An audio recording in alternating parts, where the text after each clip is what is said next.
A government literally sold bonds to fund a war against birds and lost.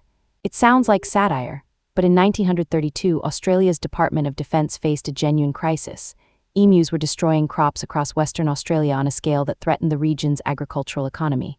Farmers were desperate, the government was under pressure, and somewhere in that panic, someone decided the solution was military intervention. Not metaphorical, actual soldiers, actual ammunition, actual bonds issued to fund it. Let's establish what we're actually talking about here. Emus are large, flightless birds native to Australia, standing 5 or 6 feet tall, weighing up to 150 pounds. Fast, tough, nearly impossible to kill with conventional methods. And in the early 1930s, after the breeding season, thousands of them migrated west toward farmland, consuming crops and trampling fields. The damage was quantifiable and severe. Exhibit 1: the economic pressure was real. Wheat prices had already collapsed during the Great Depression. Farmers were already struggling, and emu invasion wasn't just a nuisance, it was an existential threat to communities that had little margin for loss. Local governments petitioned Canberra for help, and the federal government, facing political pressure and genuine constituent hardship, decided action was necessary. Here's where the financial folly enters. The Department of Defense proposed a military solution: deploy soldiers with Lewis guns, light machine guns left over from World War I, to cull the emu population. The cost, roughly £20,000, a substantial sum in 1932. The government, already stretched by Depression-era spending, didn't have it readily available. So they did what governments do: they issued bonds to raise the capital. Exhibit 2: the bonds were marketed to the public as a patriotic investment in agricultural protection. Citizens were encouraged to purchase them, understanding that their money would fund a military operation designed to save farming communities. It wasn't framed as a desperate gamble. It was framed as sound policy, a measured government response to a crisis. The bonds carried the full faith and credit of the Australian government. In November 1932, the operation commenced. Soldiers were stationed in Western Australia. They were equipped, briefed, and sent into the field to engage the emu population. And then something unexpected happened. The emus turned out to be far more difficult to kill than anticipated. The birds scattered when fired upon. They moved in unpredictable patterns. The soldiers expended thousands of rounds of ammunition. The body count was negligible. Exhibit 3: after weeks of operations, the official reports were damaging.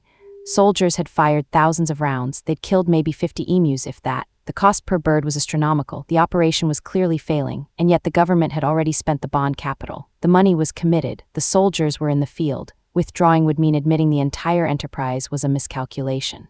The operation was eventually called off in early 1933, not because the emus were defeated, but because the futility became undeniable. The Department of Defense had spent the bond capital with virtually nothing to show for it. Emus continued to exist, crops continued to be damaged, and the government had issued public debt backed by the promise of a solution that never materialized. So what happened to the bonds? They didn't simply vanish. They were obligations, financial instruments that had to be serviced. Taxpayers ultimately bore the cost through general revenue. The bonds were paid out over time, their face value honored despite the operational failure. Citizens who'd invested in what they believed was patriotic agricultural protection had funded a military embarrassment. The deeper issue here wasn't just that the operation failed, it was that the financial structure enabled the failure to be funded in the first place. The bonds created a commitment that existed independent of results. The government had raised capital on the assumption of success. When success didn't materialize, the debt remained. Taxpayers couldn't demand refunds. They'd purchased instruments backed by government promise, not operational outcome. Exhibit 4: the Emu War Bonds became a symbol of something larger: how governments can use financial mechanisms to commit public resources to failed initiatives.